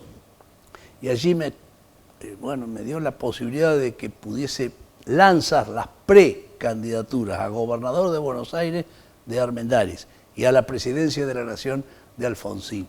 Bueno, todo eso fue sembrar, claro, porque después, cuando fuimos a la interna, Balbín, líder del partido, ganó las elecciones dignamente, Balbín Gamón, cordobés, contra Alfonsín y Conrado Storani, que de Río Cuarto. O sea, Conrado Storani es de Río Cuarto, y bueno, obviamente ese fue el principio. Por supuesto, vino después, nunca pensábamos nosotros que Alfonsín podría llegar 11 años para llegar a la presidencia de la Nación. Lo que pasa es que se cruza en el medio el golpe militar, que congeló la actividad política. En el renacer de la democracia perdimos a Balbín. El 9 de septiembre del año 81 fallece Balbín en La Plata, y de allí en más entonces sí, el camino de Alfonsín quedó allanado, no sin pelear internamente con Fernando de la Rúa. Por eso la vida partidaria es apasionante, porque nunca es fácil para nadie. Claro, sobre todo teniendo en cuenta lo que sucede dentro del radicalismo, que siempre nosotros decimos desde afuera que es muy afecto, ¿no?, a estas compulsas, a estas internas, a estas discusiones ideológicas dentro, digamos, de lo mismo, ¿no?, porque es el mismo partido, pero bueno, hay diferentes miradas, diferentes pensamientos. Vaya que basta que haya dos radicales y hay una interna. Así dice el dicho, ¿no? Sí. Que a veces, no sé cuál es la visión, Gustavo, pero a veces ha venido un poco en detrimento, ¿no? de la llegada del radicalismo al poder, tanta interna por ahí, ¿no? Sí, indudablemente hay voces críticas de que las internas no ayudan, pero yo discrepo con esa opinión. Y si no, vamos a este último ejemplo. Las internas se han disfrazado un poco ahora con esto de las PASO. Entonces la vieja interna del padroncito medio chico se hizo ahora un padronazo. Entonces uno va a una PASO y se somete entonces a la opinión de los 32.000 electores de 25 de mayo. Mientras que antes había más o menos una compulsa de alrededor de un padrón de 5.000, claro. ¿Cierto? Claro. El padrón que, lógicamente, hablando de interna, bueno, el intendente Esteves, que gana en 1983, la Carta Orgánica Radical decía que para ser reelecto había que conseguir en una interna el 66% de los votos, porque el intendente ya arranca con un plus, es el intendente, todos lo apoyan. Bueno, Esteves, Oscar Esteves, aquí en estos días que cumplimos 40 años de la democracia, quiero rendir mi homenaje a ese primer intendente de la restauración de la democracia, obtuvo el 59%. Por lo tanto, la lista tuvo que ser con el segundo que venía, el doctor Pedro Pérez Irigoyen, que fue a la elección entonces del 6 de septiembre de 1987, que es la que más se aproxima a esta del otro día.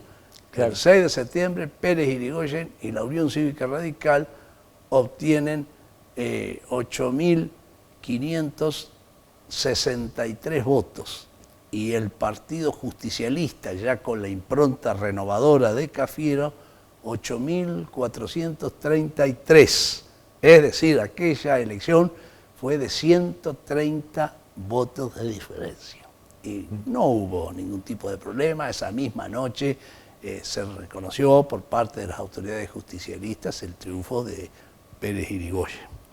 Claro. Digamos que no sucedió en ese momento todo lo que está sucediendo ahora. No, claro que no, fueron otros momentos, otras maneras.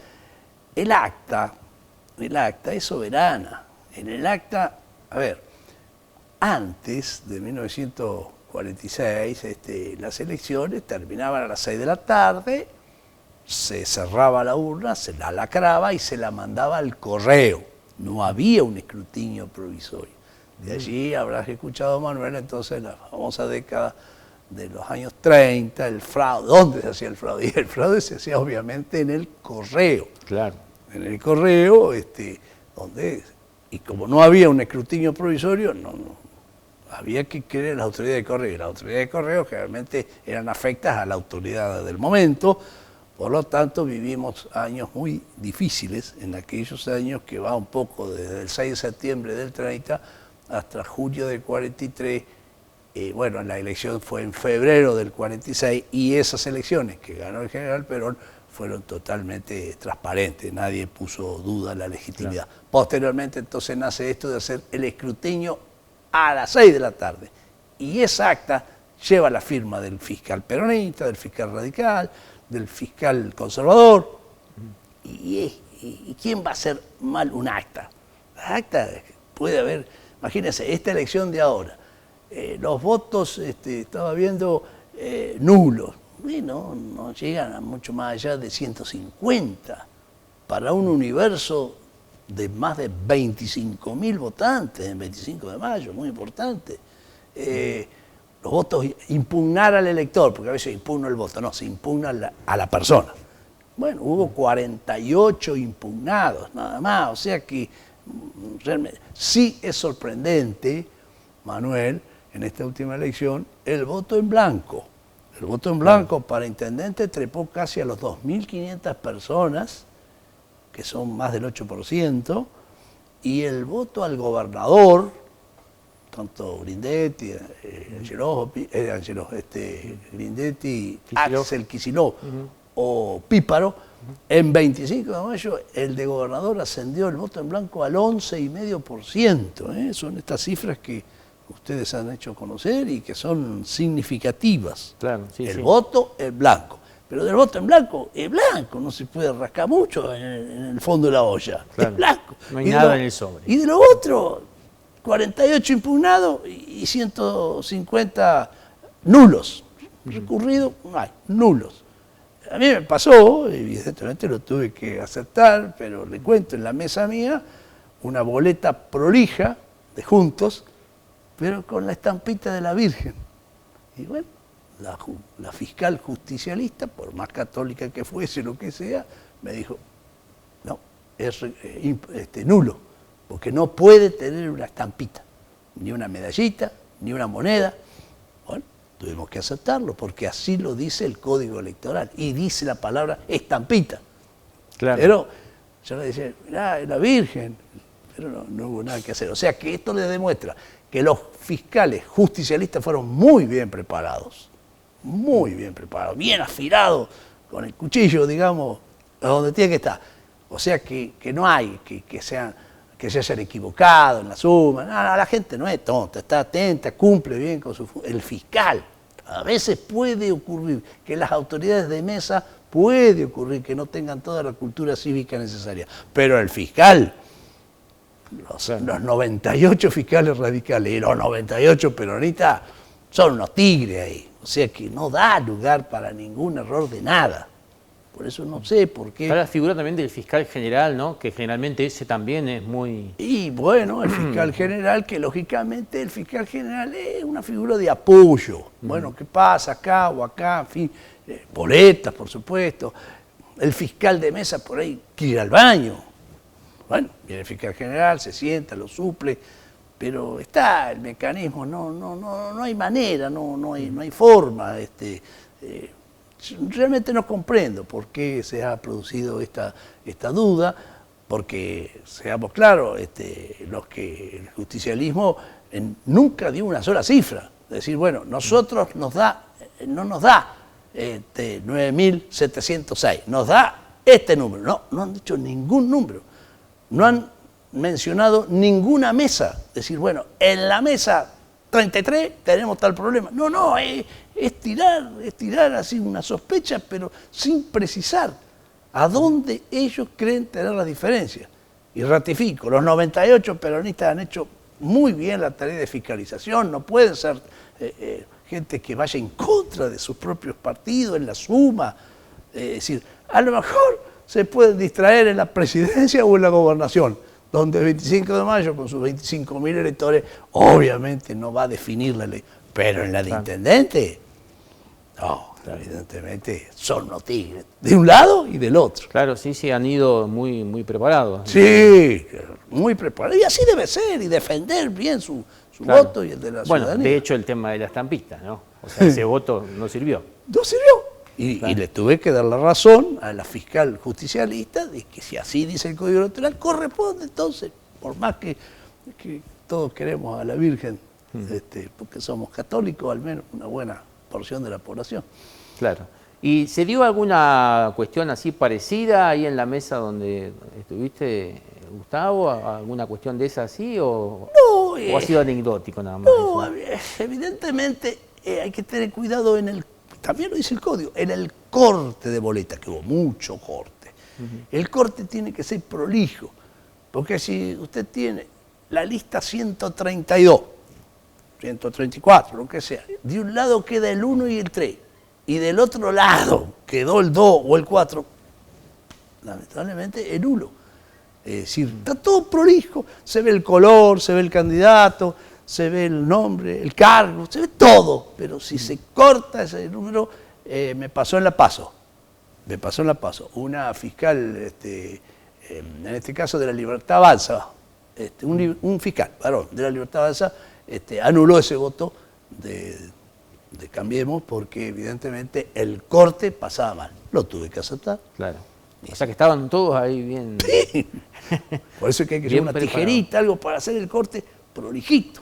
Claro. Si no se desplaza un poquito cuando lo hacemos así con el dedo, ya no sirve. Claro, eso también tiene que ver con a lo mejor una explicación cívica, si se quiere, a la comunidad, a la gente de cómo son las cosas, ¿no? Porque me parece que todavía no se entiende bien. Seguramente esta persona que puso la Virgen lo hizo con toda la buena intención, pero claro que sí. Inclusive para explicitar aún más su voto, Sí, ¿no? Depositando una esperanza en un candidato Es una esperanza, a través claro, de la Virgen, claro, pero claro.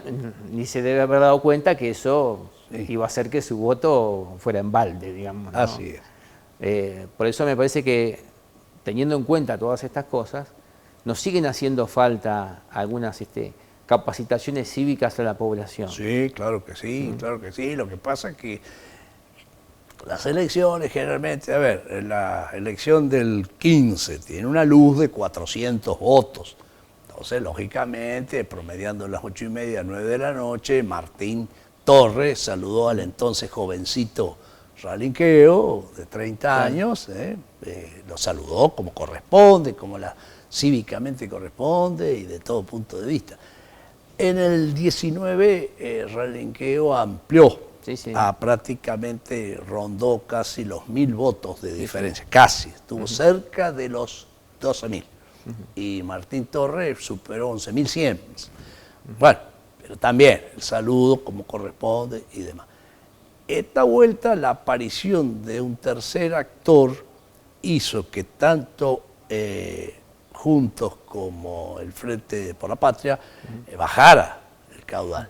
Ya evidentemente de casi 12.000 votos ahora se ha bajado a 9.761, otros 9.706 tiene el Frente de Unión por la Patria, y bueno, 3.650 la Libertad Avanza. Entonces, los más de 25.000 personas han ido Claro. a votar, se han distribuido de otra manera.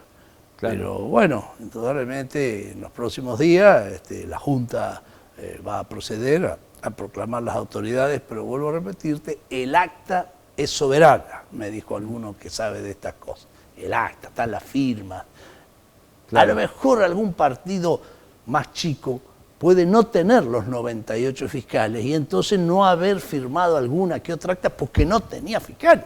Claro. Pero los dos viejos partidos del país, en la totalidad de las mesas, al menos en el distrito 25 de Mayo, tienen fiscales, firman. No hay una sola acta que no tenga la firma o del peronismo o de Juntos. Claro. No, eso es contundente. Sí, se ha generado, digamos, una situación de una espera tensa por parte de la población, de unos y de otros, ¿no? Claro. De aquellos que, bueno, que ven su figura como ganadora, pero que tienen que esperar. Claro. Y también del otro lado la esperanza de que a lo mejor han ganado. Digo, en la población, en Sí, el sí, votante. es Ahí, importante. digamos, en la población en general, digamos, una sensación, digamos que no es buena, ¿no? No, por supuesto que Para no. nada. El crear desconfianza no contribuye, no contribuye para nada. Realmente, si hay una responsabilidad de los candidatos, es rápidamente tener la honorabilidad de, con el escrutinio provisorio, las actas que tenemos nosotros las tienen ellos. Entonces, a la luz del escrutinio provisorio, hay que saludar al que ha vencido y no despertar ninguna sospecha. Será después la Junta Electoral en La Plata la que finalmente, las autoridades electorales, Ramos Padilla es el Claro. juez electoral, en fin, nadie va a dudar de Ramos Padilla, de que, bueno, va a decir lo que realmente ha acontecido. O sea que no es bueno sembrar la duda de ningún comicio, así sea del Club Olimpo, que dicho sea de paso, alguna vez ya Jorge Bertinagoné y Carlos Fumarco empataron, terminó empatada la elección para la presidencia del Olimpo.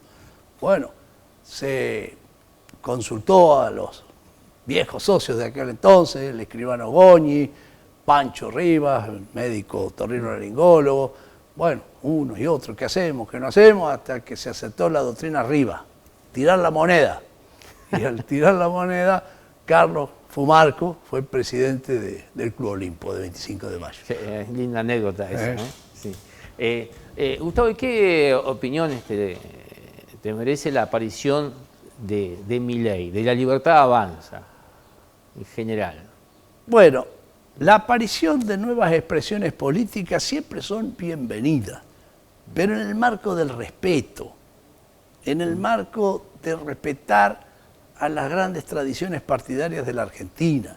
Ya hoy no cabe que nadie hable con desprecio ni del general Perón, ni de Hipólito Yrigoyen, ni tampoco de Alfonsín, que ha sido un hombre que se le puede juzgar si su gobierno pudo tener mayor o menor eficacia, pero no de la honorabilidad de la persona. Entonces, cuando usted emplea una frase, y Alfonsín huyó como rata por tirante, usted no puede considerar, porque los mismos peronistas en su momento, aquel 30 de octubre del 83, saludaron con emoción a Alfonsín.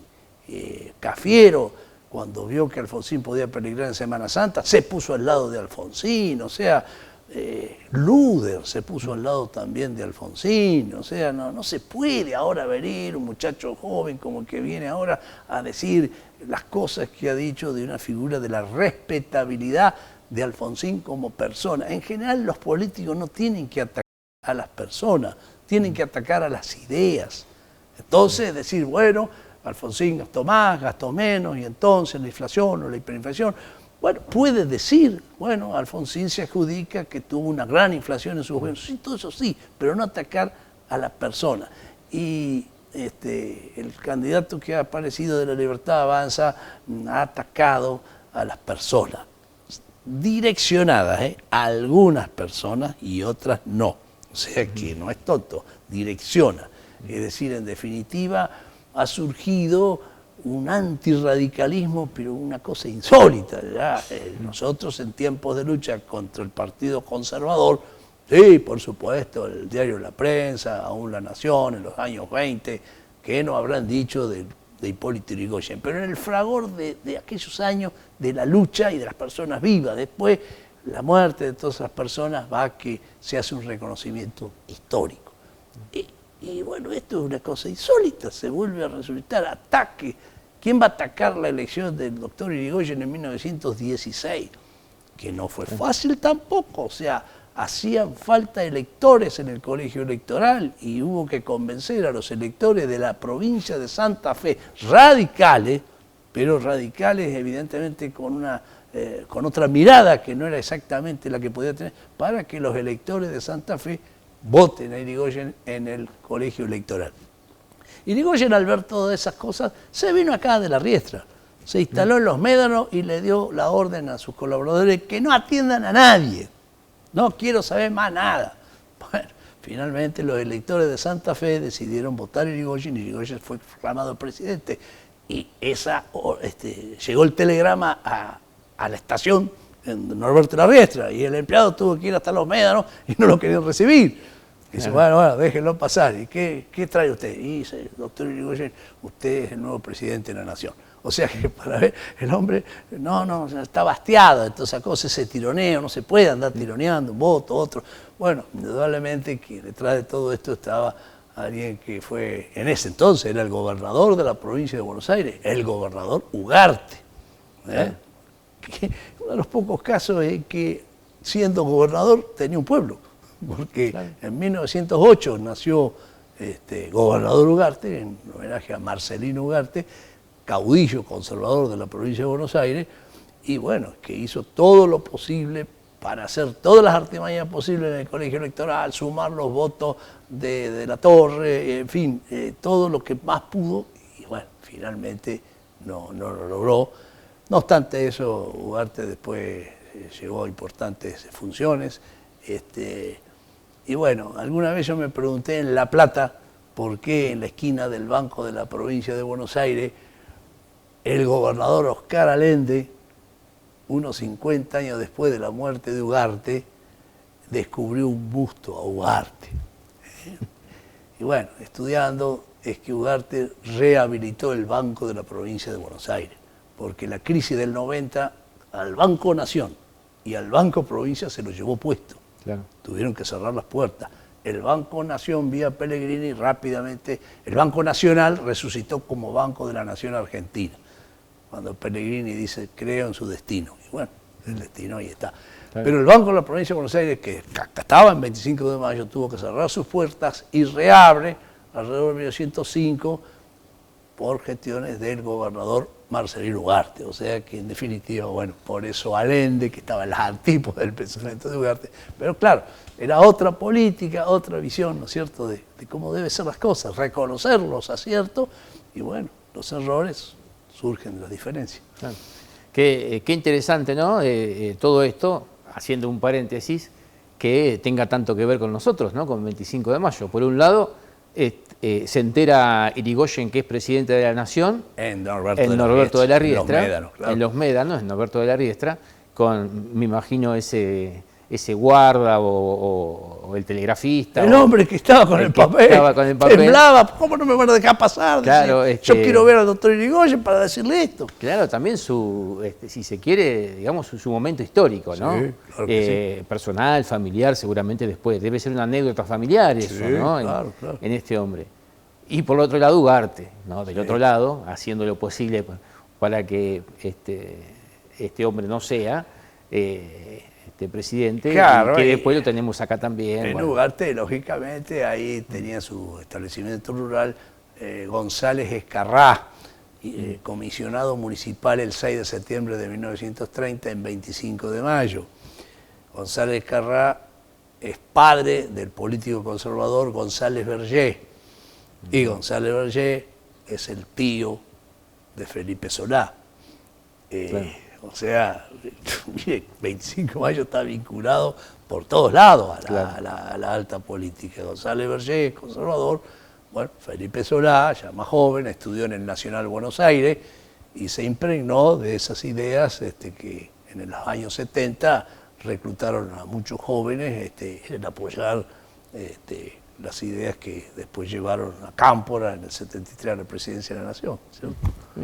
Es que muy apasionante todo esto, ¿no? ¿Ves? Vamos a volver un poco a la actualidad, ¿no?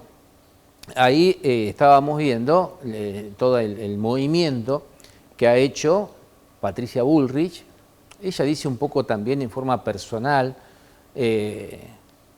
con el acompañamiento de Mauricio Macri también, para un apoyo a Milei.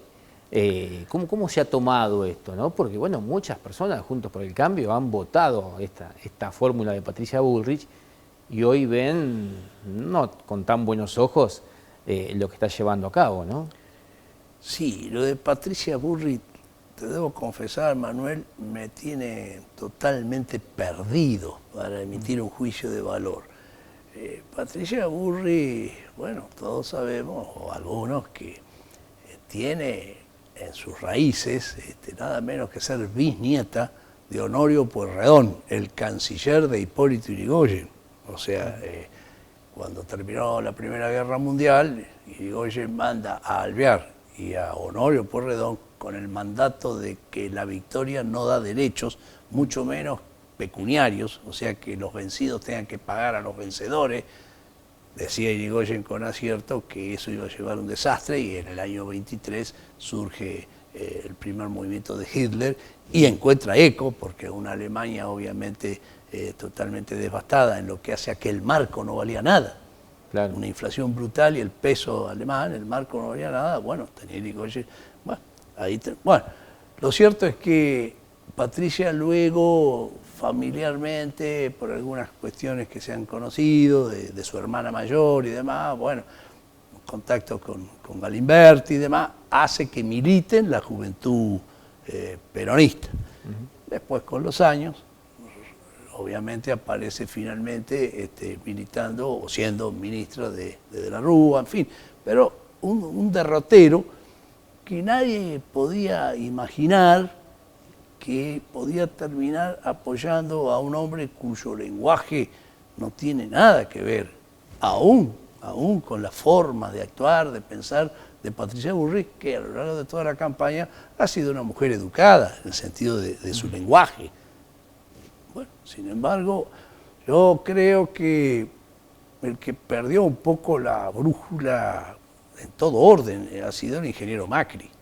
Macri en las últimas horas hizo un durísimo ataque a la Unión Cívica Radical y a sus hombres, cosa que no había ocurrido antes. Era más cuidadoso. No sé cuál era su pensamiento, pero al menos de palabra el ingeniero Macri para con su aliado, el que actuó con toda lealtad en la presidencia del ciclo que le tocó a 15-19, hacer un ataque a la Unión Cívica Radical es algo que no se entiende. Han perdido, me parece, algunos políticos la brújula, la lengua. Es decir, el hombre es dueño de sus secretos y esclavo de sus palabras. No, tiene que saber medir lo que va a decir.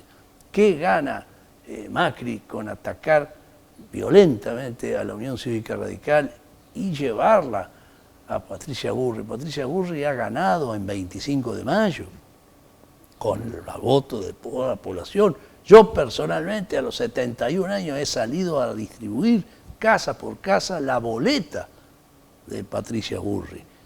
Y entonces no tengo menos que sentir una gran decepción por la actitud que ella ha tomado.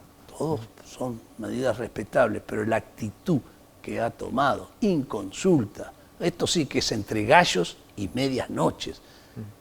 Cuando ella llega a la casa del ingeniero Macri, ya estaba Milei, y ya estaba la hermana de Milei, y el alto comando de Milei, así que ella llega tarde, como para hacer una especie de escribana, para venir a certificar lo que otros ya habían decidido, y ella como escribana entonces informó a la población la posición. Me parece muy, muy triste la posición de Patricia Burri.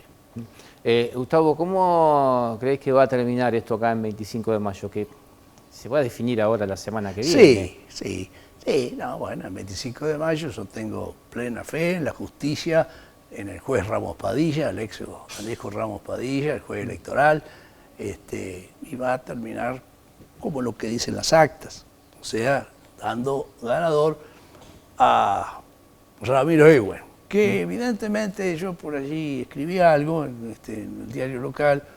Bueno, Ramiro Ewen tiene 31 años, o sea, se inscribe en esa línea de mandatarios jóvenes.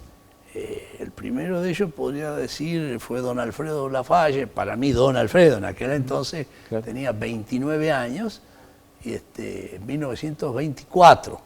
Lafalle es el que manda a construir el Palacio Municipal, que hoy es el Consejo Deliberante. Eso lo mandó a construir Lafalle y se inauguró en 1929.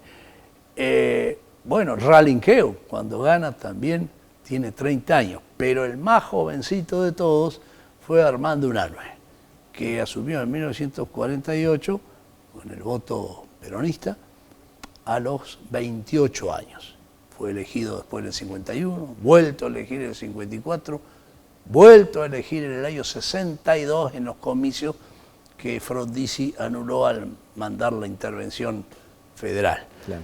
Pero bueno, esos han sido, digamos, los mandatarios más jóvenes. Ewen irrumpe con un nuevo estilo, más frontal, también más propio del desenfado de la juventud. Es decir, los 20 años que hay entre Ewen y García se notan. García era más cuidadoso del estilo, de las formas, del lenguaje, más pulido. El otro es el desenfado propio de la juventud, el lenguaje. Aquí me hace acordar un poco a Balbín. Balbín, su lenguaje aguerrido de los años finales del año 40 y demás, era un hombre que tenía un lenguaje duro, pegaba fuerte.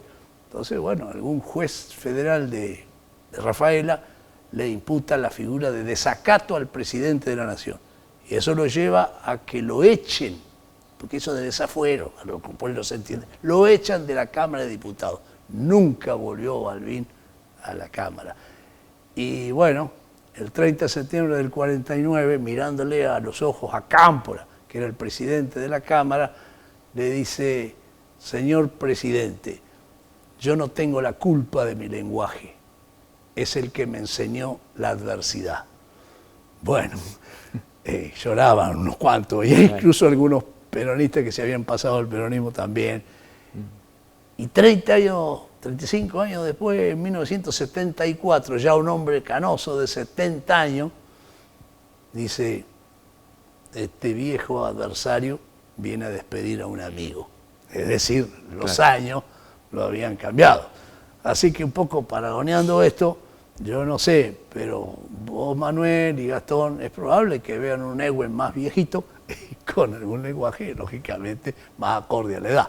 Este lenguaje que tiene hoy es de un muchacho de 31 años, con todo su empuje, Pero bueno, ahí está, el empuje que va a poner por la pasión, por 25 de mayo, porque siente realmente una gran pasión, está muy bien preparado, que también eso es otra cuestión, cómo se preparó, estudió, tiene respuestas, es un aporte, un oxígeno, o sea, se ha oxigenado la política de 25 de mayo y bienvenido entonces Ramiro Ewell, que le trae un aire, un soplo, una renovación, porque las cosas tienen que ser así, se tienen que ir renovando y lógicamente otros cumplirán otros roles en La Plata, en Buenos Aires, pero la renovación de las personas le hace bien a la política.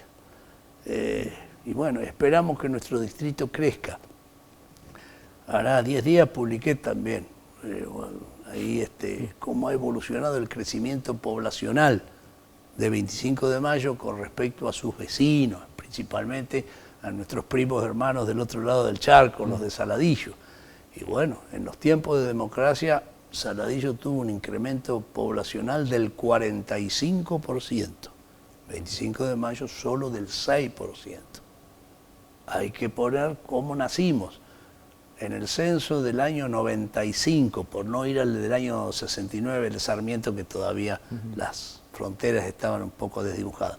Pero en el censo del año 95, 25 de mayo ya tenía 20.000 habitantes y Saladillo 15. Saladillo tenía tren, 25 todavía no. Saladillo tenía tren desde el año 84, 25 lo tuvo en el 96.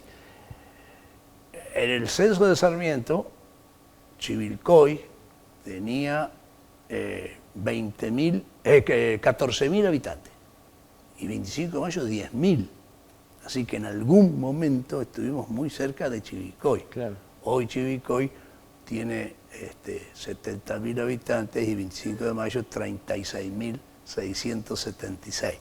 Bueno, en general, de los 6 partidos que yo tomé en estudio, 9 de julio creció también un 27%, Chivilcoy un 30%, Bragado un 18%, Bolívar un 15%. Han crecido porque hubo una etapa cuando se va la población al Gran Buenos Aires, después del 46, 47, cuando el empleo industrial crece por políticas favorables, entonces era presidente Juan Domingo Perón, mucha gente se fue del campo al Gran Buenos Aires. Y eso incidió enormemente. Por ejemplo, en el periodo del 60 al 70, de la Riestra de 3.500 personas se vino a 2.000. Ahora, miren lo que ha recuperado. Yo creo que la Riestra está por el padrón. El padrón de la Riestra tiene 4.800 inscritos. La Riestra hoy en día, cuando conozcamos bien el censo del 22, va a aparecer con 6.000 habitantes. O sea que a partir de los 80, 90 se hace la inversa. Vienen de vuelta. Claro. Bueno, ojalá vengan muchos a 25 de mayo. Ojalá sea así. Bueno, Gustavo, ha sido un placer conversar. Igualmente con ustedes, siempre los sigo muy atentamente, todos los martes a las 21 yo tengo una cita porque, bueno, es un programa plural. Vienen todas las voces de todas las ideas, pero con mucho respeto. Entonces la gente viene y se siente contenta en el sentido de que no lo chicanean, no le tiran dardos venenosos, no le ponen una piedra en el zapato. Genera confianza venir acá. Bueno, ha sido un gusto estar con ustedes. Igualmente, igualmente. Bueno, nosotros vamos a una pausa y después seguimos acá en Punto de Encuentro.